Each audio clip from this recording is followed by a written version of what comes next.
এভাবেই নৌকায় করে ঘন্টার পর ঘন্টা নদী পাড়ি দিয়ে বাচ্চারা স্কুলে যায়। তাদের নৌকার আলাদা কোনো মাঝি নেই। চরের ছোট ছোট শিক্ষার্থীরাই নিজেরাই নৌকা চালাতে পারে। নৌকা চালিয়েই তারা স্কুল থেকে বাড়ি আর বাড়ি থেকে স্কুলে যাতায়াত করে। একবার ভাবুন তো, গভীর নদীর বুকে ছোট্ট ছোট্ট বাচ্চাগুলো কত সাহস আর স্বাভাবিকভাবেই প্রতিদিনের এই ঝুঁকিপূর্ণ পথ পাড়ি দেয়। দ্বীপের মতো এসব চর আজ আছে, কাল নেই।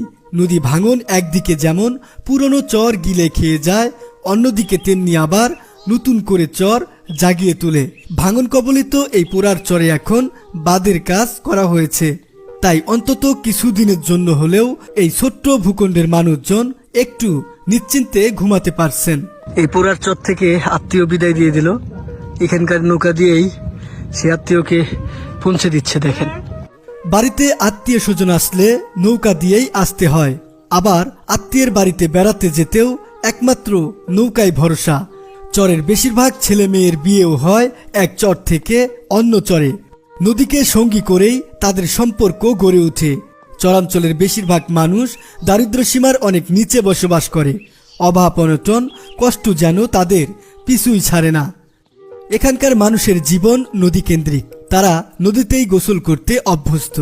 এখানে সবাই নদীতে গোসল করতেই স্বাচ্ছন্দ্য বোধ করেন। আজকের ভিডিওতে আমি আপনাদেরকে দেখাবো পুরার চর ও শিবির পাচির চরের মানুষের জীবনযাপন, তাদের সংগ্রাম আর টিকে থাকার গল্প। হে গাইস, আসসালামু আলাইকুম। আশা করি আপনারা সকলে ভালো আছেন। তো আমরা এখন আছি খেয়ার আলগা চরে, আর এই খেয়ার আলগা থেকে যাব পুরার চরে, যা কুড়িগ্রামের যাত্রাপুর ইউনিয়নে অবস্থিত। তো এখান থেকে ছোট্ট একটি নৌকা রিজার্ভ করে আমরা যাচ্ছি সেই পুরার চরে।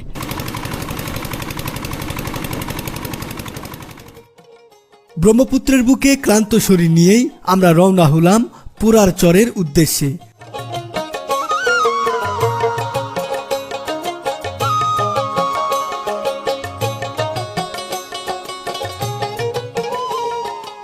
অল্প কিছুক্ষণ জার্নির পর আমরা চলে আসলাম সেই পুরার চরে। মাত্র 15 মিনিট। নৌকার স্পিডটা বেশি, অর্থাৎ এই ছোট ভাই চালাইছে তো, মুরব্বী মানুষ চালাইলে হয়তো আরো বেশি সময় লাগতো। আপনাদের এই চরের নাম পুরার চর? যে নাম শুনে আকর্ষিত হয়ে আসলাম।